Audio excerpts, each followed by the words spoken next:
morning. It's been said 80% of success in life is showing up, and I want to thank you for showing up this morning. I'm Eric Budd.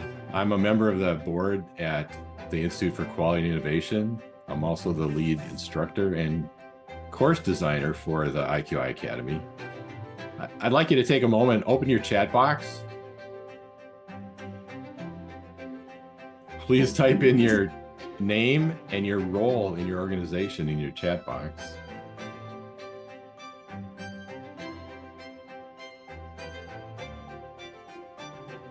Morning, Frank.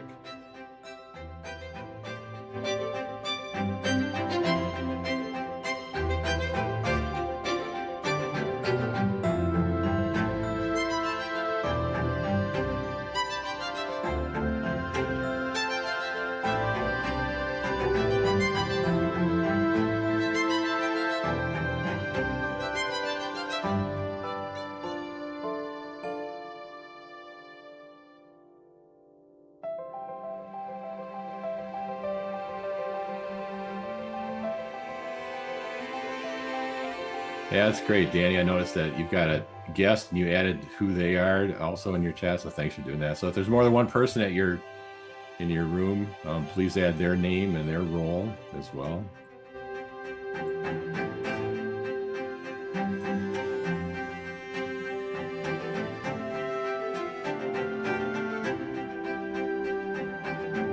This is great.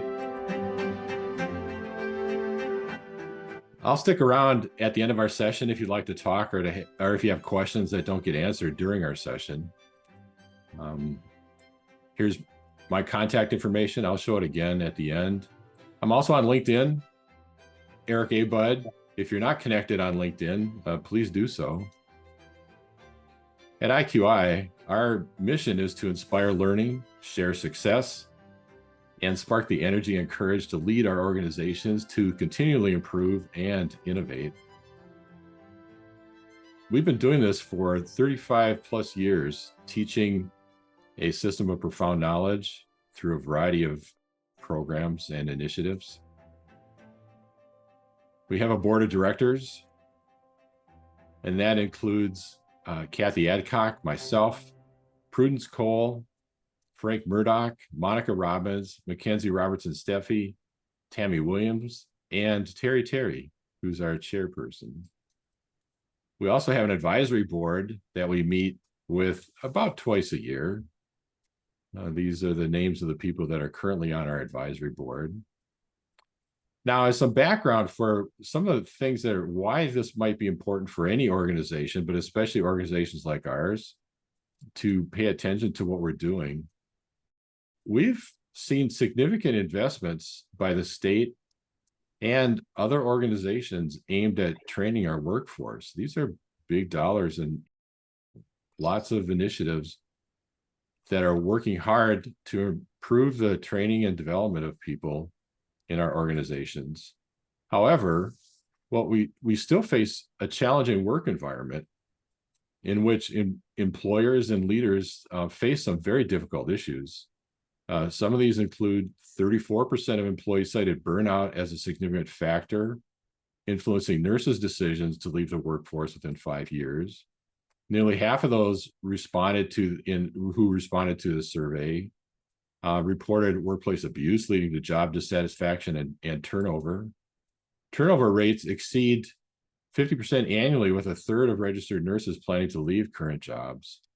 Managers report the need for more comprehensive training programs, and mentorship programs and support systems within facilities are cited as long-term strategies. Before improvement in any of these issues can occur, there's a need for increased leadership knowledge. Known as the system of profound knowledge, these 4 areas of knowledge provide a powerful and effective approach to management methods that can tackle these types of systemic issues.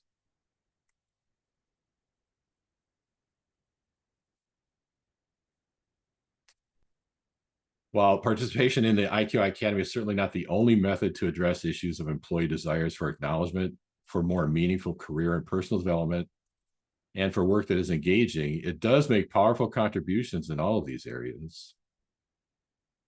Each of us wants to be seen and acknowledged, not only for the person we are today, but for the possibility that we are tomorrow.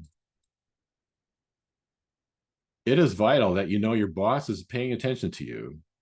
When your manager makes a commitment to support your participation in a challenging learning and development program like the IQI Academy, that goes a long way towards communicating the importance that you have to your organization.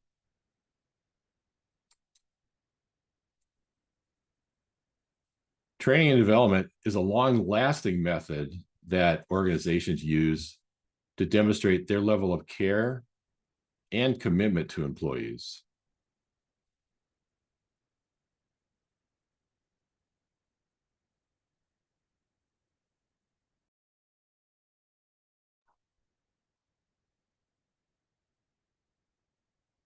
Most leaders, no matter how experienced and skilled, are not able to personally deliver all key development experiences to the people for whom they are accountable. Due to demands of their roles, they may not even be attending to the developmental plans of the people reporting to them. 68% of workers said they would stay with their employer throughout their career if the employer made an effort to upskill them.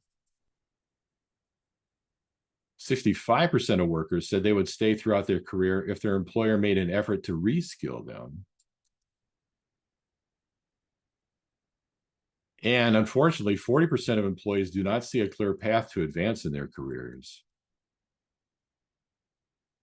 In the foreword to Richard Sheridan's book, Chief Joy Officer, Tom Peters writes, "Your principal moral obligation as a leader is to develop the skill set, soft and hard, of every one of the people in your charge to the maximum extent of your abilities." The top reason managers of people have for recommending learning opportunities to their team members is they want to help the career growth of their direct reports. The Gallup organization has been tracking employee engagement in the US since the year 2000. In 2024, they reported US employee engagement at a 10-year low, with only 31% of workers reported as engaged and 17% actively disengaged. The biggest declines in the past few years are among managers, especially young and female managers, whose engagement rates fell by 5 and 7 percentage points, respectively, since 2020. Gallup points out that the dropping engagement rates among younger employees and managers could have long-term implications for organizational performance and productivity. Engaged employees are personally invested in their work. They see a strong connection between their strengths and their role and are more willing to contribute time and effort to business activities.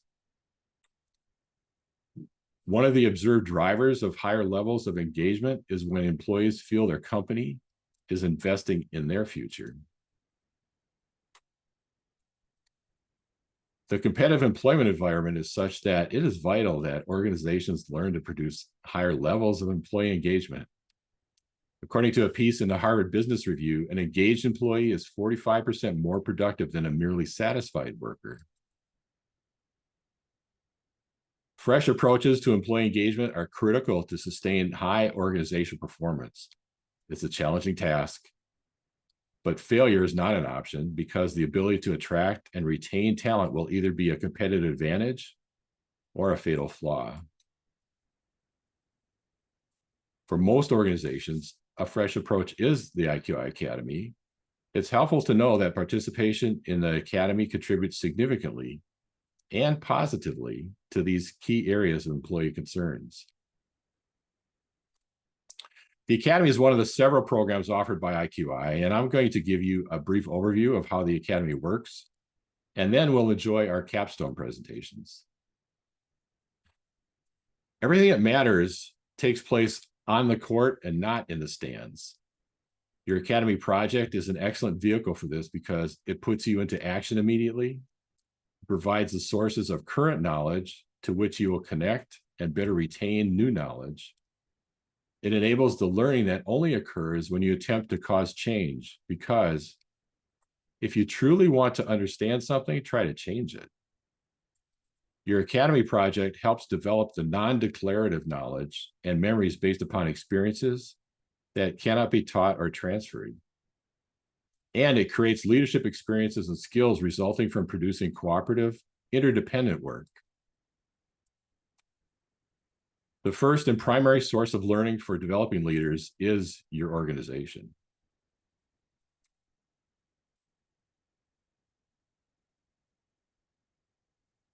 Projects are selected from the work processes in which participants work and upon which they have some level of influence. These are examples of project ideas that have been generated by past participants.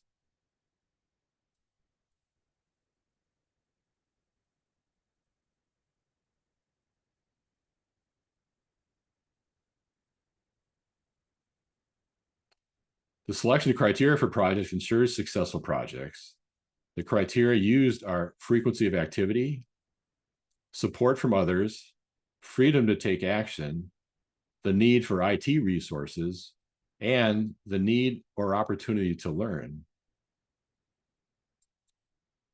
Brian Chichelski of the Michigan Rehabilitation Services said that even though we work remotely, our sessions include many opportunities to interact with and learn from each other. Other trainings tend not to have the same level of depth. Participants in the IQI Academy often join us believing that they have neither the resources nor the time to produce worthwhile change in their organization.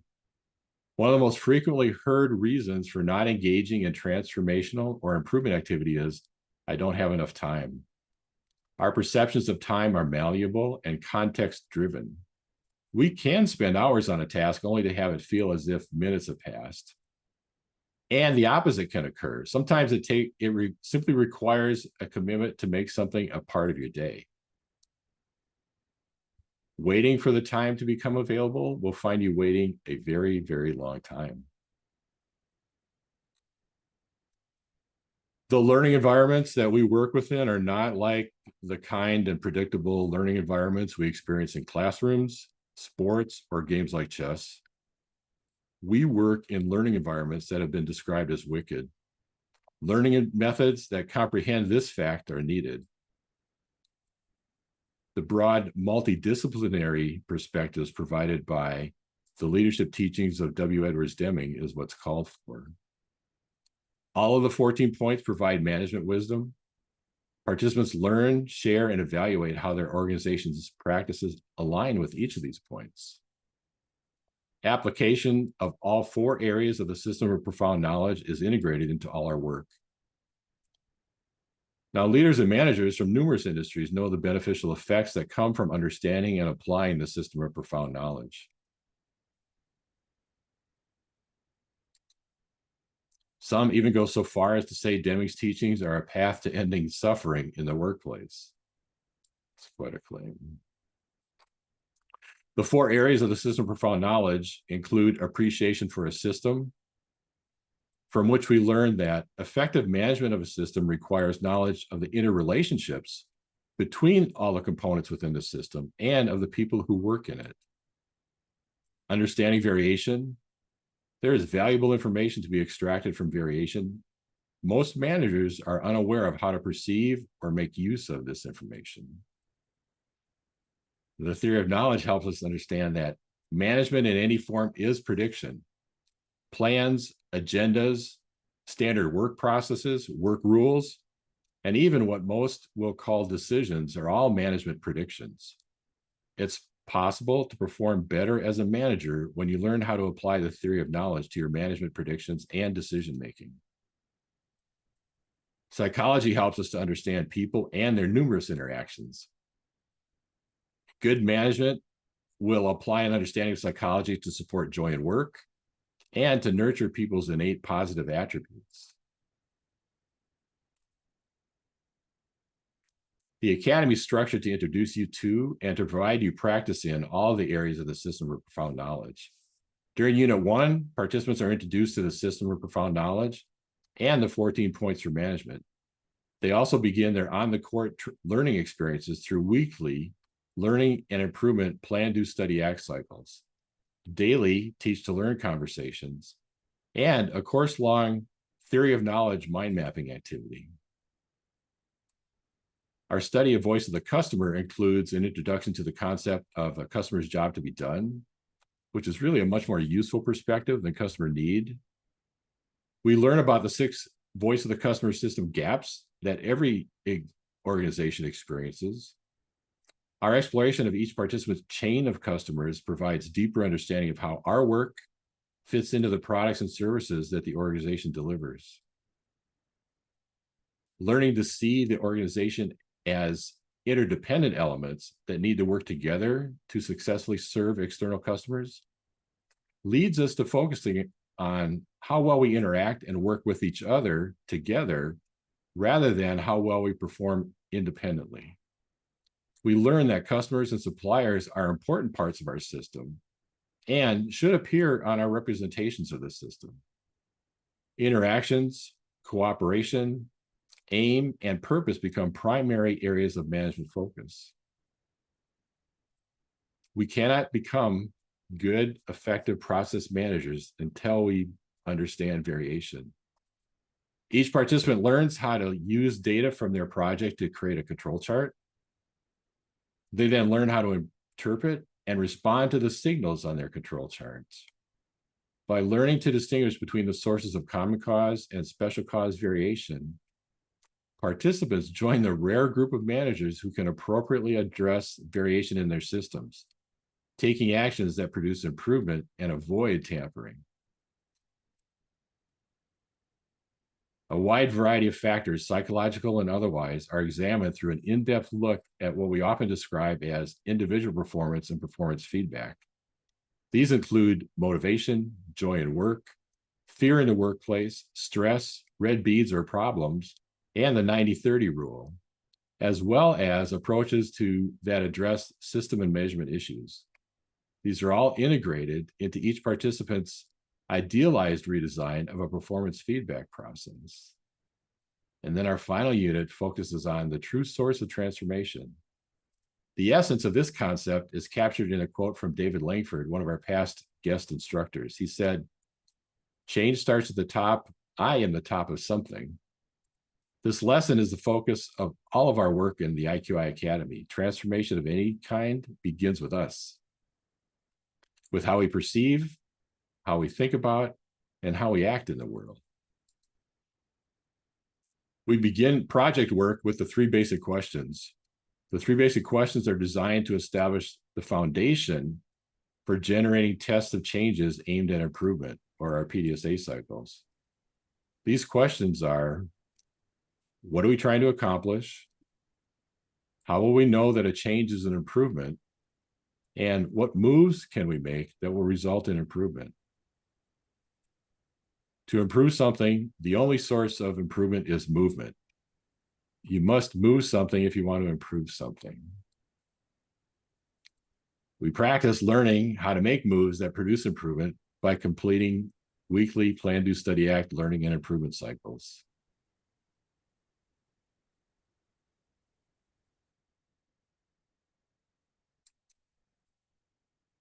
PDSA learning and improvement cycles are one of the 3 most powerful on-the-court learning methods used in the Academy. Participants design and run PDSA cycles with the intention of producing learning that precedes improvement. That's an important aspect. Learning is what precedes improvement. We come to learn that at least 4 to 5 cycles are required before useful changes leading to improvement are really produced.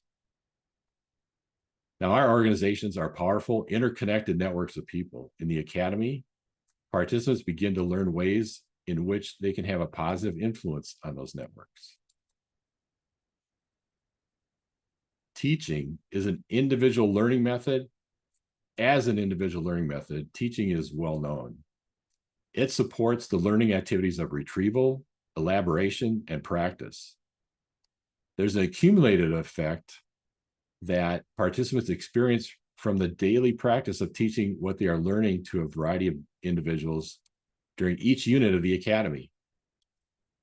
After teaching the morning's topic to someone in their work or social network, they follow up by documenting what they, the academy participant, learned by teaching that concept.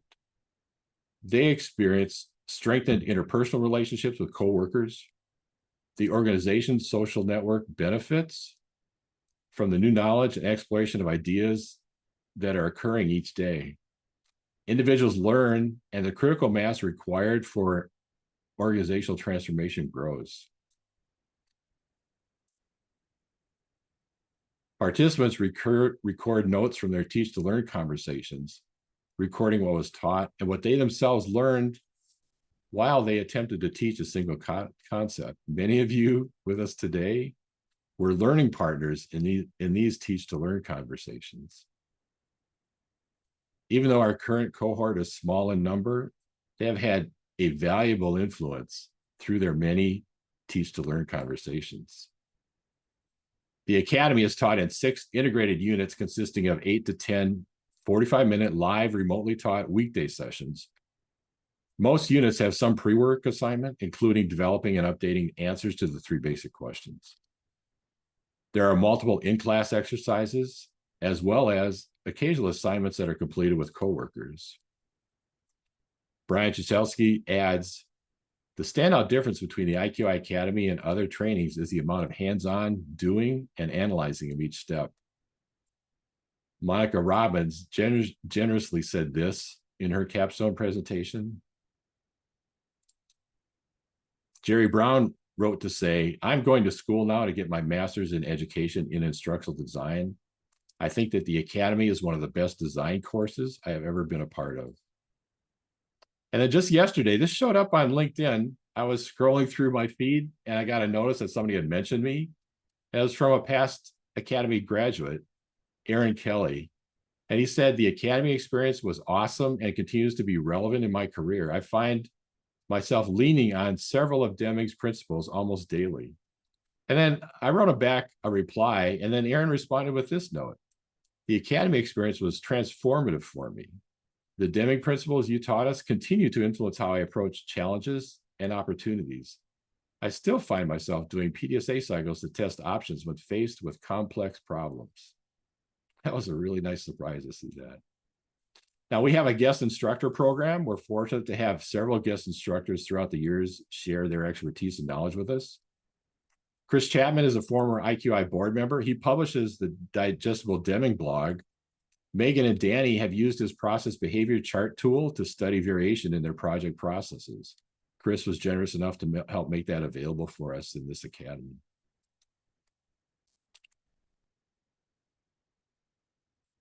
So our capstone presentations provide an opportunity for participants to report on how they navigated the course, what they chose to learn, and what they're committed to doing after their academy experience. This is our sequence of presenters today. We'll hear from Megan Hill first, and then Danny NADEAU second. So Megan is our first presenter. Good morning, Megan. Morning, Eric. I'm Megan Hill. I am the Director of Environmental Services at Oakview Medical Care Facility. I just want to open up to one of my favorite quotes from this academy. Nothing in life is to be feared. It is only to be understood. Now is the time to understand more so that we may fear less.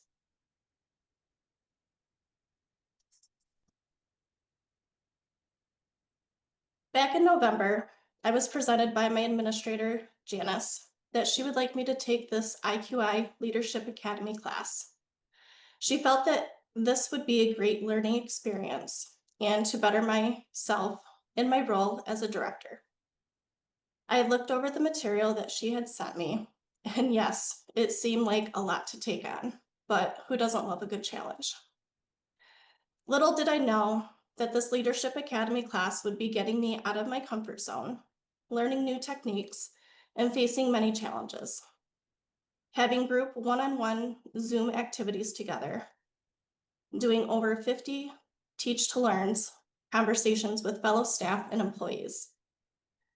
My daily teach to learn was my biggest challenge. I am sure that most people thought this was the easiest part, but I always hated asking if I could take 30 minutes of your time, as I know everyone is busy. Some days it was a real struggle to explain what I had even learned because I wasn't even sure if I was explaining it right. Our first assignment that Eric gave us was a book that we had to read called The New Economics by Edward Deming. This book was a struggle for me. It was very dry and boring, and most days I had no clue what I had just read. I was ready to quit and drop out of the class, and we hadn't even started any of the 6 units yet. I had submitted a few assignments from the book and finally reached out to Eric and said, I have no clue what I'm reading, and I have started the book over again. Eric's word of encouragement was, take an element of what you are reading and connect it to your current situation. For example, answer these questions. What is quality? I define quality as a product, how it is made, does it hold up, and it can also be defined as a worker. What business are we in? We are in a competitive business. We hold the bar high for being a 5-star facility, and we are here for the residents. With answering those questions and getting that information from Eric really made a difference in reading the book to better understand and how everything works. Our 3 basic questions and our PDSA cycles go hand in hand. These are very useful tools that I have learned to utilize to make my department better. As you can see, this is my very first 3 basic questions, and clearly I had no idea on how to go about this. This is my other 3 basic questions with learning the process of what we are trying to accomplish, how we will know that the change is an improvement, and what moves can we test that will result in improvement.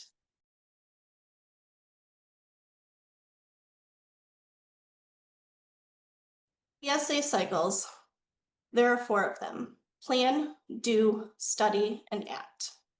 We have done our PSA cycles through the 6 units, and I decided to try out a meeting huddle during the week. When I decided to present this to my staff, I said that we would trial it for a week and evaluate on what we thought about it. The team decided that we needed to continue our huddles in the morning. They felt that if there was more communication, they knew what to expect during the day with admits and discharges. Their only complaint was that I didn't make them homemade cupcakes for the meeting. I've also asked them some questions in our huddle. What they expect from me as a director to help them better. How can we better support each other? And what do they think that our biggest roadblock is in our department? I feel having these huddles has made our department better, stronger, and to have them feel like they can always come to me with any issues. This flow chart that I created is on the process of when we are getting a new admit in our facility. After the team meets and a decision has been made, I will get an email on when they are coming and the time, so I can ensure that their new room is all ready for them.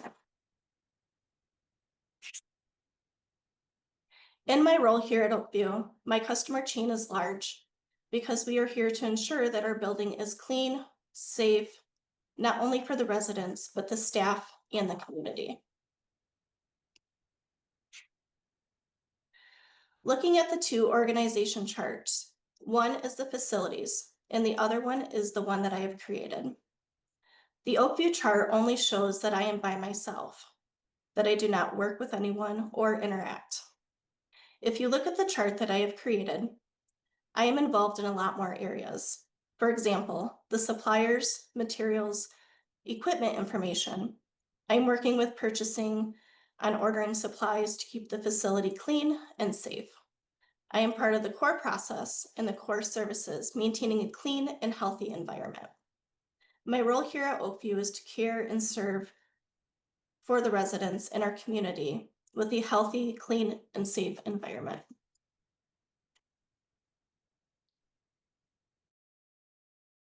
With keeping our residents and staff safe, we have to ensure that we are using a good disinfectant cleaner. With this chart that you are looking at, you will see that I have kept a daily recording on how many bottles of disinfectant that we are using a day. On average, we typically use 2 to 3 bottles a day. You will also see that there are 4 red dots, that we were using 5 to 6 bottles a day. This was because we had many residents and staff out with influenza in our building, and we needed to increase our cleaning on all 3 shifts. This is my theory of knowledge mind map. To create knowledge for improvement, focus on acquiring new information, refining existing skills, and building upon your current skills.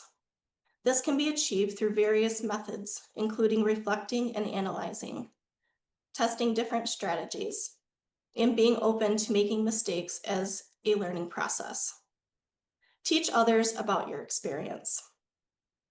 Theory is important as it provides feedback for understanding predictions, observations, and facts. Dr. Deming says that management is fundamentally about prediction. He believed that effective managers must understand the principles of predicting and how to use them to guide decision making and improve systems. This means understanding the theories behind the actions they take and being able to test those theories to ensure they lead the desired outcomes.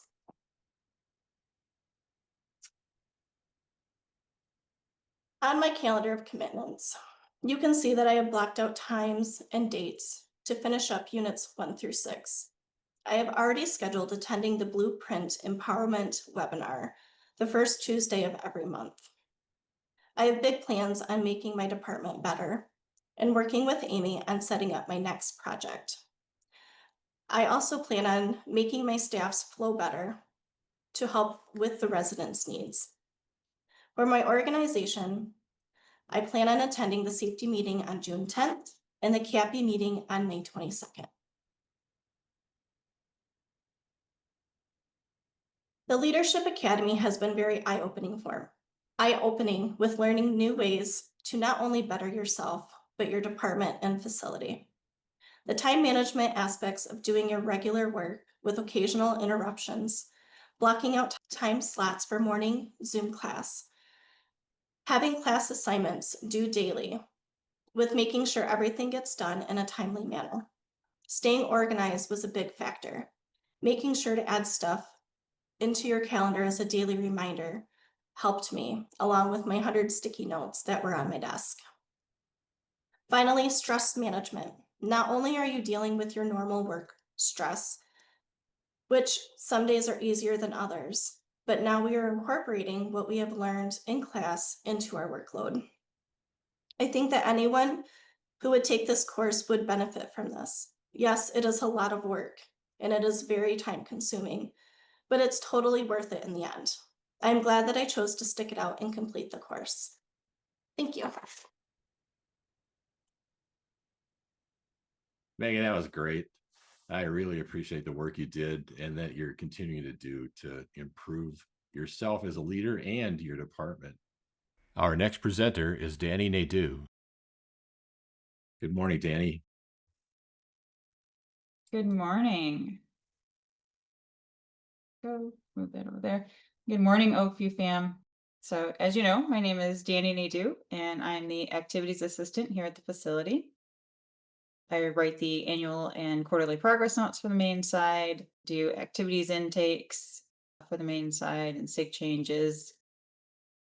I work with residents, brainstorm ideas for the calendar and for our larger events. And my educational background is in communications, and I've been at Oakview for about 5.5 years. So my presentation is going to go through the highlights of what I learned during my academy experience and how I applied that to my daily work. And so first we're going to look at organizational structure. And when we think about organizational structure, most minds are going to gravitate towards like the traditional org chart style, right? Like the kind that we use. And it displays the chain of command in the facility, but what you don't see is how these teams interact with each other, right? So if you look at the chart below, that details our organization viewed as a system. And these charts can work in tandem with each other. All right. It's the second chart displays how processes and departments interact. And it also shows each person's job to be done, which is important because it also leads to how that affects everyone else. So, for instance, if we look at how I fit into these charts on our org chart, I appear one time, right? But if you look at the chart displayed as a system, I start in core processes, but I also appear in these places. Okay. Where person centered planning takes place and direct care, etc. The organization as the system chart also shows our customers and our supply chain, and those two things are also very important. Okay. This was a really beneficial resource to have because it shifts the focus from from the employees to the resident, which is the main focus of why we do what we do. And for me, knowing how all of these pieces interact allowed me to kind of better visualize who could assist in my project and also how that would affect others down the line. And so, going further into the importance of jobs to be done, we can look at why it's important to know how your job affects four or more people down the line, right? And so, the obvious answer is to understand system impact. And we don't work in isolation, right? We all know that. And so, performing or not performing our jobs has a ripple effect.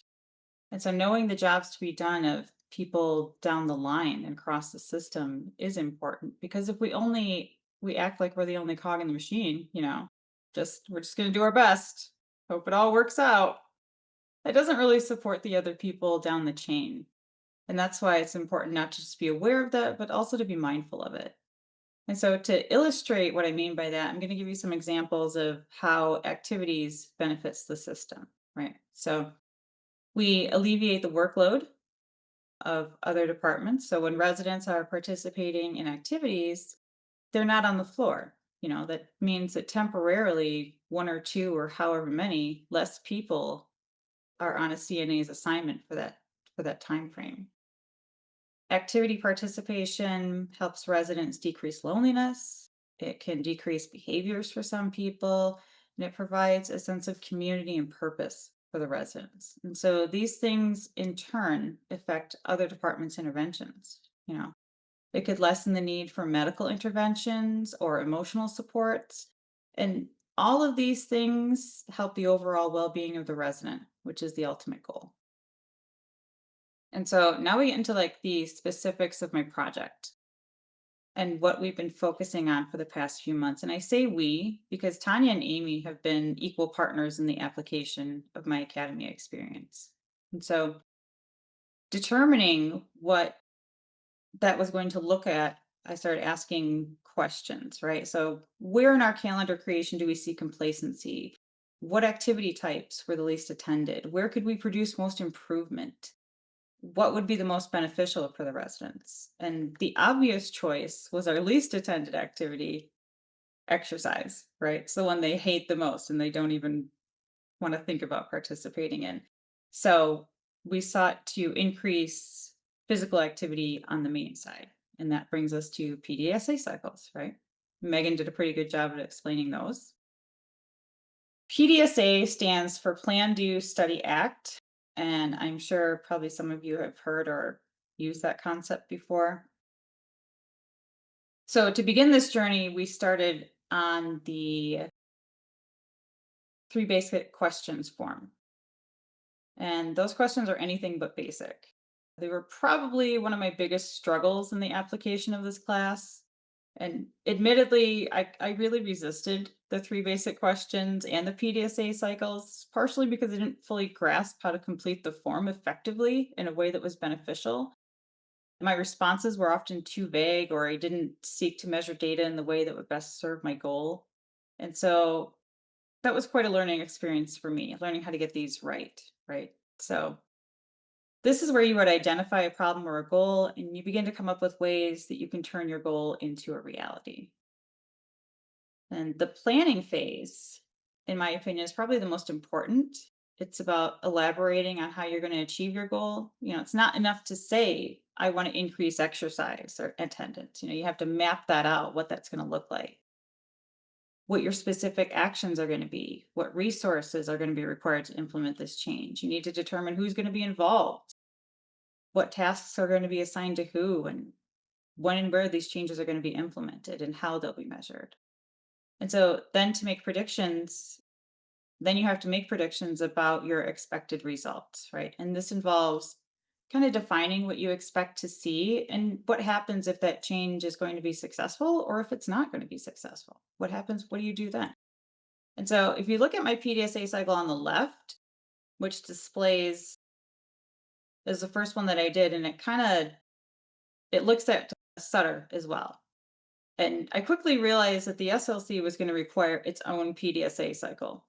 And so I abandoned that pretty early on and just focused on the main side. And then the plan on the right shows my progress towards more of an in-depth, more experienced plan. And the elaboration is much more focused and detailed, which is really what you need to strive for in this step. And so the do phase is obviously the execution of the plan and the collection of data. I'm not going to spend a super huge amount of time on that. It's kind of self-explanatory. The study phase was probably my favorite. And this is where I was able to analyze the data that we had collected and determine if it had met my predictions or if something unpredictable had happened. And then a quick note on data collection. We had to modify how we collected data. They would still be recorded on the individual charts of the residents, but I also had to chart it in a different way on a spreadsheet so that I could see it overall, whether daily, weekly, or monthly. And so the last phase is the act phase. And that describes the actions that you're going to take based on the findings of your study. You need to make adjustments to the plan, modify or increase successful changes, or you're just going to abandon what you tried. So you need to either adopt, adapt, or abandon here. Okay. Speaking of what we tried, let's look at that. We tried a large amount of different things. We tried asking people who don't normally attend, right? They can't say yes if you don't ask. We tried revamping existing activities. We looked at switching balloon batting to Jedi training to table ball. That was really successful. We fostered peer supports. A lot of people in the facility have friends that they've known outside of here. And so we kind of engage them to encourage their friends to come. We presented activities as a game instead of exercise. We put new activities on the calendar, like Richard Simmons and seated line dancing. We created an exercise board, which was really effective. And we also used incentives, which was kind of a lazy intervention. And we should not have done that. That's not a great way to motivate people effectively. And so if we look at our results, in order to accurately see the results from the data we collected, we had to put it into a control chart. And the control chart provides kind of a visual and objective way to track the progress performance. And it shows that we were successful, but not as successful as I had originally thought. So I'm pointing at the screen like you can see. If you look at the part where it goes up, the red line, that shows that we did have an impact in what we were doing. But thank you, Eric. You can also see all of the variation within there where we were trying so many new things and doing so much that we kind of muddied the results a little bit. And so to kind of streamline that process, I really need to go back to the planning phase and take out all of the extras and just focus on one thing so I can create the special cause variation that we're looking for to make that improvement. But that red line spike, that actually came from Richard Simmons, which was amazing. So yay, Tanya, for that idea. Good job, you. That's what started this process of going higher, which was amazing. And so looking at my academy experience, the academy was completely new and still slightly familiar for me. You know, it was familiar in the sense that the amount of time and work involved really felt like a college level course. It was new in the way that I was learning and what I was learning. The IQI Academy takes place outside of the Zoom classroom, right? And the classrooms where you get your guidelines and you kind of get to regroup and discuss. But the real experience is through creating and doing your PDSA cycles and your teach to learn conversations. And so after a period of like slight resistance, I did choose to kind of dive feet first into this so I could experience this in the best way that I could. So to sum up my academy experience, I would say it was kind of a process of challenge, resistance, and change, right? So I was challenged by complacency and the status quo, the is what it is mentality, and the unwillingness really to take the time to cultivate the change needed. I resisted asking for help. I made a lot of assumptions about the willingness of others, like Megan talked about. I also kind of approached this as an army of one when I began this assignment because I really didn't want to burden my coworkers with additional work. But I realized that they were going to have to be a pretty big part of this in order for me to achieve what I wanted to.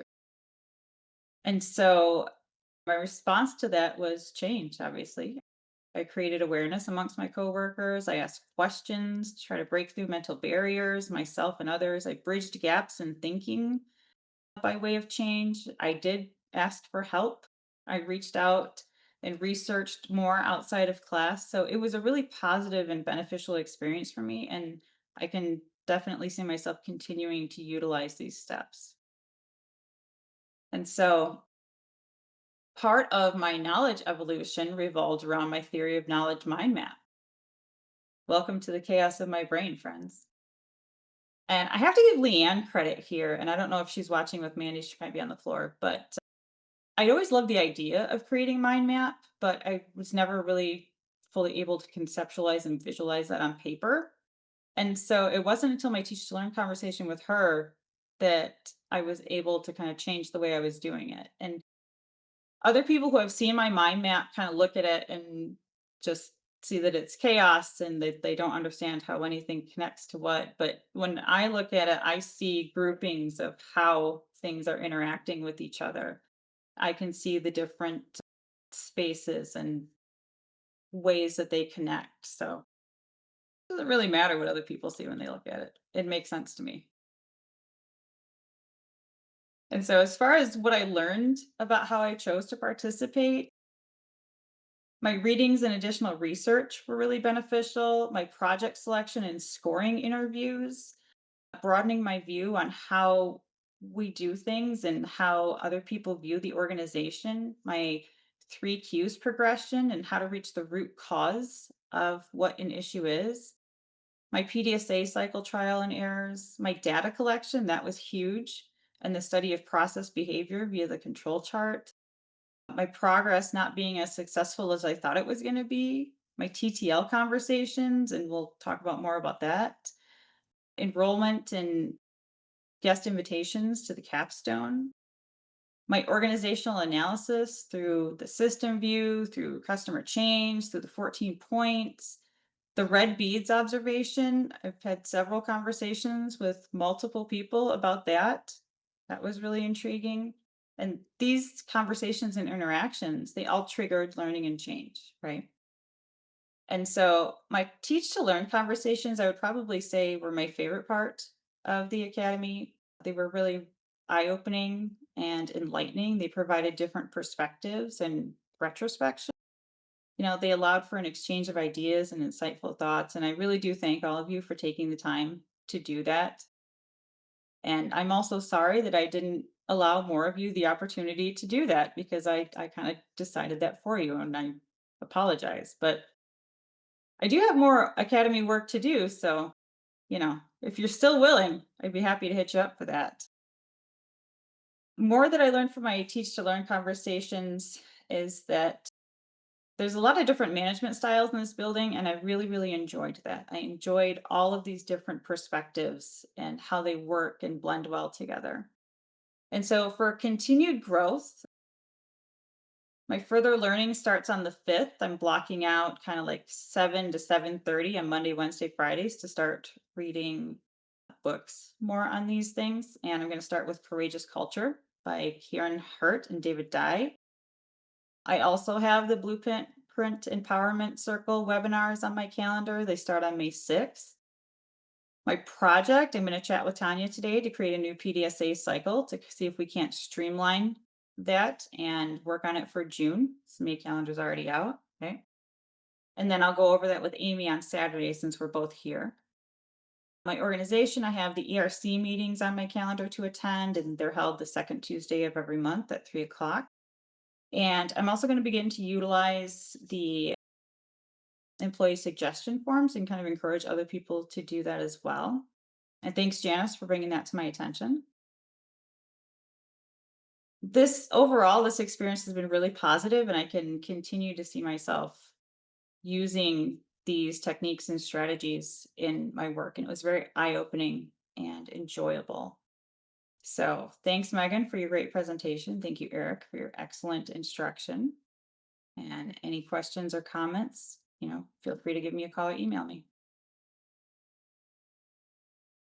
That was great. Thank you, Danny. Thank you very much. I really appreciate the work that both you and Megan have done. Your capstone presentations are excellent, and they're great representations of the work and learning that you've both done. And I really appreciate the commitment that you have made to making a difference, and through which both of you have demonstrated. I have a few more slides with which I will conclude before we move on. Are there any questions for Megan or Danny? This is Janice. I don't have any questions other than I just want to tell them how great of a job they did. And I thought this was great for both of them. A lot of work. So I definitely commend them for taking this on and seeing it through.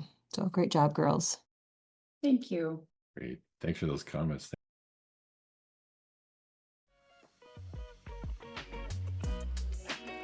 In conclusion, we support this message from John F. Kennedy. Leadership and learning are indispensable to each other. One of the best ways to learn leadership is to lead. One of the best ways to develop future leaders is to give people opportunities to lead.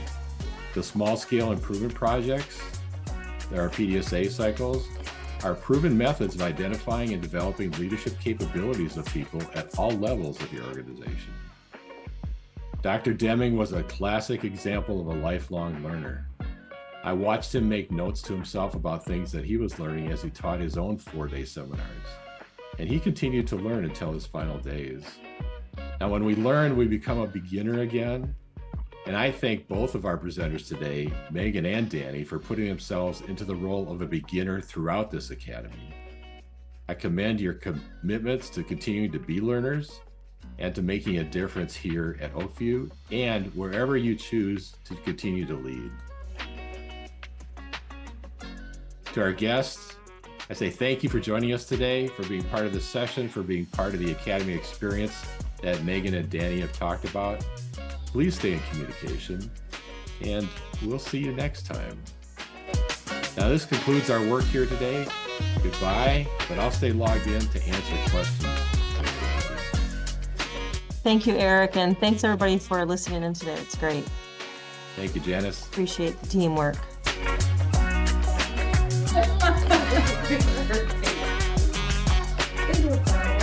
Yeah, I know. Yeah. Oh, we're not muted. But yeah, the guys in the hallway were really distracted. No, not for part of that. We weren't muted. Oh my goodness. All right. See you, Danny. Great work. Thank you very much. We'll talk soon. Bye now. Okay, bye.